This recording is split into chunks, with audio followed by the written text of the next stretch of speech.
Olá meus amigos e minhas amigas, estamos aqui para mais um vídeo. Dessa vez eu vou ensinar vocês a forma como eu avalio a ação de uma empresa, tá bom? Então aqui a gente está na página do Status Invest, que é a página por onde eu avalio todos os meus ativos. Eu só uso somente ela, avalio também os meus investimentos, como vocês podem ver aqui. Eu vou abrir aqui rapidinho, ó. Vocês podem ver avalio meus investimentos, dividendos, rentabilidade. Como vocês podem ver, a rentabilidade está bem negativa, mas essa é a realidade, né? A composição da minha carteira, então eu consigo avaliar tudo por aqui e logo também consigo avaliar as ações também, os fundos, consigo avaliar ETFs, consigo avaliar ativos do exterior também, em quais eu também tenho minha carteira, tá bom? Então aqui eu vou trazer uma ação aqui como exemplo, eu vou trazer para vocês BBDC, né, que é o Bradesco, BBDC3. Aí pessoal, como vocês podem ver aqui, estou aqui na página da BBDC3, né, para avaliar. A gente vai ver aqui, a gente vai avaliar de início o dividend yield de uma empresa para quem tem um foco em dividend yield. Quem não tem, vai avaliar outros componentes também. Eu na minha estratégia, eu avalio também o dividend yield. Ela tem um dividend yield de 7%, é um dividend yield bom, né? Está pagando abaixo de alguns bancos, como o Banco do Brasil, mas mesmo assim ainda continua sendo um dividend yield bom. Eu trago aqui indicadores que eu olho, que eu costumo olhar. Eu olho para o PL, né? Apesar de ser um indicador atrasado, né, porque ele traz um resultado futuro, que o PL ele significa preço sobre o lucro da empresa, então o preço que ela é negociada no mercado sobre o lucro anual dela. Então ele sempre traz, né, do ano anterior. Aí a gente tem aqui que hoje ela é negociada a 6,15. O bom daqui que a gente consegue olhar aqui no Status Invest, quando a gente clica nesse gráfico, a gente vai conseguir olhar a média. Então o PL dela, a média do PL dela de 2011 para 2023 é em 9,74 e hoje ela está com o PL atual de 6, então ela está abaixo da média. Eu costumo olhar dessa forma, tá bom? A gente vai olhar também para o PVP, né, que é o preço sobre o valor patrimonial da ação, onde essa empresa está sendo negociada com desconto. A gente consegue ver isso porque ela está sendo negociada, ela está em 1 ou acima de 1, é que ela está sendo negociada no seu valor justo e acima do seu valor justo. Quando ela está abaixo de 1, ela é negociada abaixo do seu valor justo patrimonial. Esse valor a gente vai dividir pelo preço que ela é negociada no mercado. E a gente vai ter o PVP dela, que é um valor justo que ela está sendo negociada ou não. O outro indicador que eu costumo olhar bastante, você pode olhar aqui, ó, é o líquido corrente, o ativo circulante sobre o passivo circulante. No livro do Investidor Inteligente, é saudável, né? O investidor ele busca empresas que tenham seu passivo circulante 2 vezes maior que o seu ativo circulante 2 vezes maior que o seu passivo circulante. Então, por isso que eu olho para o líquido corrente. Então, a gente vê, geralmente bancos eles vão ter poucos passivos, não vão ter muitos passivos, então eles vão ter bastante ativos. Então, você já não vai levar muito em conta, né, na questão de um banco, você vai levar a questão em outras empresas, né, empresas industriais principalmente, que eram fortes daquela época que o livro foi escrito. Aí a gente pode trazer aqui também para os indicadores que eu também costumo olhar, que é o ROI. Eu olho bastante, né, com o retorno sobre o equity, né, é o quanto a empresa ela lucra sobre o seu equity, que é sobre o seu valor, né, que ela tem. A gente olha também a margem líquida, abaixo de 5% eu não costumo investir nessas empresas para longo prazo. E é isso, pessoal, assim, é basicamente isso. A gente olha PL, a gente olha PVP, dividend yield, para quem foca em dividend yield, eu foco em dividend yield, então eu olho para o dividend yield, eu olho para o líquido corrente, eu acho muito importante olhar o líquido corrente, e também olho a margem líquida, o ROI, né? o ROIC também, empresas que vão apresentar o ROIC. Então, assim, são esses indicadores que eu costumo olhar. E aí eu vou trazer, aí eu volto, continuo, né, analisando a empresa, e eu venho também para os seus relatórios. Eu costumo olhar também os relatórios dela. Eu vou sempre atrás do último relatório que ela lançou, né, que ela vai lançar geralmente semestralmente, que divulgando os seus resultados. Eu vou abrir aquele relatório e vou avaliar. Aqui no Status Invest a gente consegue ver também o quanto que essa empresa, se ela deu lucro, né? A gente vai botar aqui o máximo, então o Status Invest vai trazer dado de 2009 até 2022, anual, né? A gente pode ver trimestral também, para ver se a empresa deu algum prejuízo, mas eu vou ver daqui de forma anual, e o máximo. Então a gente vê aqui que ela vai trazer receita, vai trazer os custos e vai trazer o lucro líquido. Aí a gente vê aqui, pessoal, que é uma empresa, tipo o Bradesco, uma empresa que nunca deu prejuízo, né? Então a gente traz ela dessa forma aqui, ó. Isso é muito bom também de avaliar, o lucro de empresas, porque vai ter empresas que vão dar prejuízos, e aí vai de você se cabe na sua estratégia ou não, na porcentagem de risco risco da sua carteira ou não, né? Eu não costumo colocar empresas na minha carteira que dão prejuízo. Tenho algumas, tenho, mas elas sempre vão estar naquela porcentagem da minha carteira, nos 10% da minha carteira, que é onde eu deixo destinado a criptoativos, a ativos mais de crescimento, né? E ativos mais perigosos ali, onde a gente vai realmente botar um capital de risco, que é os 10% da carteira, mas não mais que isso, e nunca eu vou deixar 10% em um ativo só, né? Claro que esses 10% para o risco, ele é destinado a todas aquelas empresas, a todos aqueles ativos que eu acho que merecem ficar ali naqueles 10%, tá bom, pessoal? Então é dessa forma aqui que eu avalio. Eu vou trazer aqui para vocês também, avalio uma empresa como a Sanepar, né, SAPR, mesmo esquema, apesar de ser uma empresa que a gente já vê uma empresa que ela tem governo no meio, né? É o estado do Pará, né? Do Paraná, do estado do Paraná. Então a gente já vai ver aqui. A gente vai trazer o dividend yield dela, novamente, 8% dividend yield, então um dividend yield muito bom. Eu vou trazer para cá, a gente vai ver o tag along da empresa, a gente vê que é 100%. O que é o tag along, pessoal? O tag along é simplesmente assim, se essa empresa ela for vendida, você vai ter 100% de retorno do que você tem investido nela naquele momento. Vamos dizer, às vezes a empresa é negociada a 5, mas eles vendem a 6 reais. Então você vai receber proporcional às ações que você tem. Se eu tenho 20 ações e eu comprei a 5 reais, mas a empresa foi vendida, vai ser tirada de bolsa e eles vão comprar minha parte a 6 reais, então eu vou ter todo o retorno desses 100%. Isso aqui que é o tag along. Aí eu vou aqui, como eu falei, a gente olha o PL, a gente olha aqui, né? A gente vai ver que ela tá uma média de 6%, né? Temos o atual de 4%.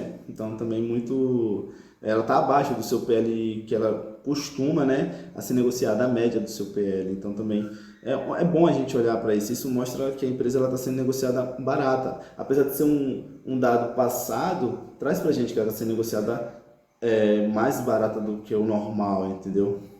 Aí a gente vai olhar o PVP, a gente vê por 0,5%, então se negociada a metade do que ela vale. Aí a gente olha o líquido corrente, que eu falo aqui, ó. Quando a empresa ela vai ter muitos passivos circulantes, para o Benjamin, que escreveu o livro lá, o Benjamin Graham, né, escreveu o livro Investidor Inteligente, ele fala que não é interessante, mas naquela época ele foi um livro que foi escrito na época de muitas indústrias, como eu falei anteriormente. Então aí cabe a vocês levar isso muito em consideração ou não. Eu levo em consideração, porém não quer dizer que eu não vá avaliar, por isso que eu avalio outros requisitos também. Então a gente pode avaliar a dívida, a gente pode avaliar a dívida líquida, né?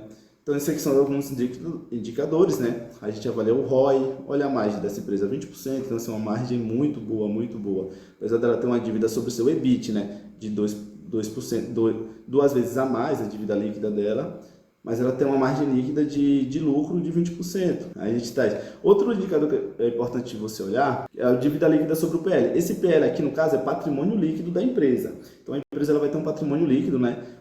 Se ela fosse vendida hoje, por quanto ela seria vendida? Porque não é saudável você investir em empresas acima de 1. Aí vamos trazer aqui o payout, né? Que é também o quanto ela distribui do seu lucro líquido. Vamos dizer, a empresa lucrou R$1.000 no ano. Desses R$1.000 ela vai tirar 29% para distribuir para os seus acionistas. O payout é isso. O lucro líquido é a diferença do que ela distribuiu para o seu lucro líquido. Então, assim, empresas de crescimento, ou então empresas que exigem constante reinvestimento, elas vão costumar ter um payout, né, abaixo de 30%, até mesmo 25%, que é um limite que o pessoal coloca ali no mercado. Vamos trazer aqui, como falei, a gente pode olhar a base acionária dela, a gente vê aqui no estado do Paraná, como eu falei para vocês mais cedo, né? Então, assim, 60% é na mão do governo, então é um negócio a gente olhar, tem que prestar atenção, né? Aí aqui a gente tem 40% tá no mercado, normal. Aí a gente traz também aqui, né, o lucro, como eu falei para vocês. Aí agora eu vou trazer só mais uma empresa aqui, agora do mercado. Ela é do mercado, né, que é a Rente, a Localiza.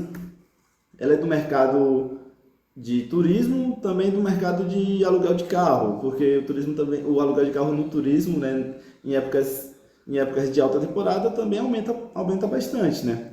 Apesar que hoje tem motoristas que alugam carro para poder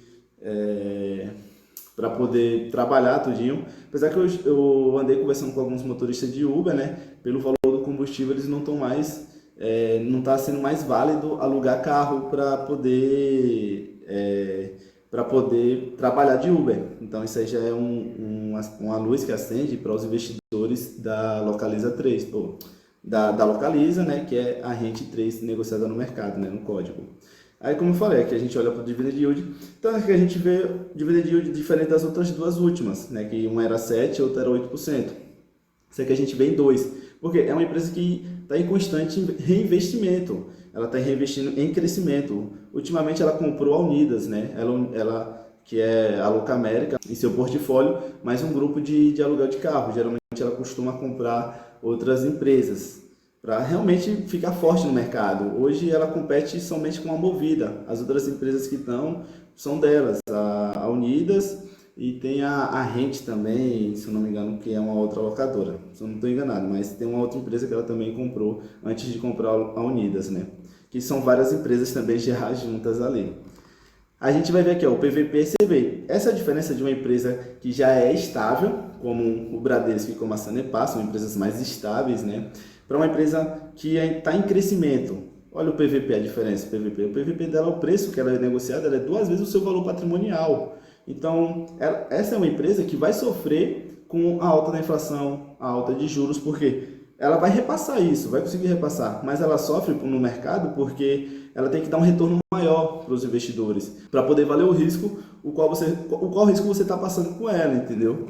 Não que é uma empresa que vai quebrar, mas ela oferece sim um risco maior do que o Bradesco e do que o Sanepar. Por isso que ela sempre vai ser negociada a indicadores maiores. Olha o PL dela, está em 29, a gente viu o PL do Bradesco em 6 e vimos o PL da Sanepar em 4, e ela está com PL de 29, quase 30, então ela está sendo negociada quase 30 vezes o seu lucro no mercado. Então isso aí vocês já costumam ver. Aí por que ela oferece maior risco? Olha a dívida dela. Então assim, pessoal, vocês vão colocar uma empresa dessa? Vão, mas vocês não vão colocar todo o capital de vocês nessa empresa. Tem que ser sempre tudo muito bem dosado. É uma empresa que oferece maior risco em relação às outras duas. Então é dessa forma que eu costumo avaliar as empresas que eu vou investir, tá bom?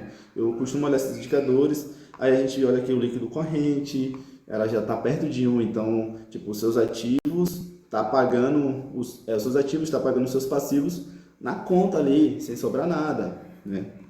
A gente olha o ROI dela, é um ROI baixo, né, para uma empresa que está em constante investimento, era para ter um ROI maior, mas mesmo assim, acima de 10 já é interessante, 10, 11% já é interessante.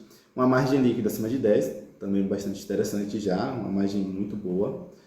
E a gente pode ver aqui os lucros, aí vamos ver, mas vamos ver o payout dela, né? Vamos tirar essa dúvida aqui, ó. Ela, por mais que ela tá em constante crescimento, ela distribui 30, 26, tá vendo? Mas o último que ela distribui quase 60%.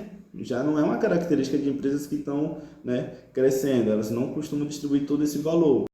Certamente teve algum lucro extraordinário que ela também colocou lá na distribuição dela. E os lucros, que a gente podemos olhar aqui. Aí vocês vão botar aqui, ó, máximo, ela vai, o Status Invest vai trazer dados de 2009 e a gente vê, nunca deu prejuízo e de 2020 para 2021 teve até um avanço. Ainda não saiu o último trimestre de 2022 dela, por isso que não fechou aqui ainda, mas se a gente bota trimestral e traz para os 5 anos, né? Bota trimestral, a gente vê que em 2022, os 3 trimestres ela teve lucro. Não teve prejuízo, nem mesmo durante a pandemia ela teve prejuízo. A gente vê aqui, ó, segundo trimestre de 2022, que pegou o mês de março para frente ali. A empresa lucrou 89 milhões, então é uma empresa que continua lucrando, então ela é eficiente. Por mais que ela tenha uma dívida elevada, ela ofereça um risco maior, tenha indicadores mais altos que o comum, ela é uma empresa eficiente, que está dando certo no mercado, tanto que ela já está no mercado desde 2009, que tem aqui os dados que o Status Invest trouxe, né? Isso desde 2009, então é uma empresa que a gente sente mais segurança em investir, apesar de ser uma empresa que está em crescimento. A gente vê que ela manteve uma receita mais de um tempo para que ela começou a investir, né? Então ela começou a dar uma subida na sua receita, que é o normal de empresas que estão investindo, ela tem que sim começar a aumentar a sua receita e aumentar seus lucros, senão os investimentos estão dando errado. Então é bom vocês também repararem nisso. Pessoal, então assim, isso que eu queria trazer para vocês aqui. Eu vou pedir para vocês, pessoal, que se inscrevam nesse canal, deixem um like no vídeo se vocês gostaram, comente esse vídeo, se inscrevam também lá, me sigam também no Instagram, onde eu posto conteúdos diários tirar dúvidas de vocês, podem falar comigo pelo direct, podem mandar mensagem que eu vou estar respondendo. E não deixem de se inscrever aqui no YouTube, tá bom? Ativa o sininho, deixa um like, eu vou ficando por aqui. Tchau, tchau, espero que gostem. Até mais.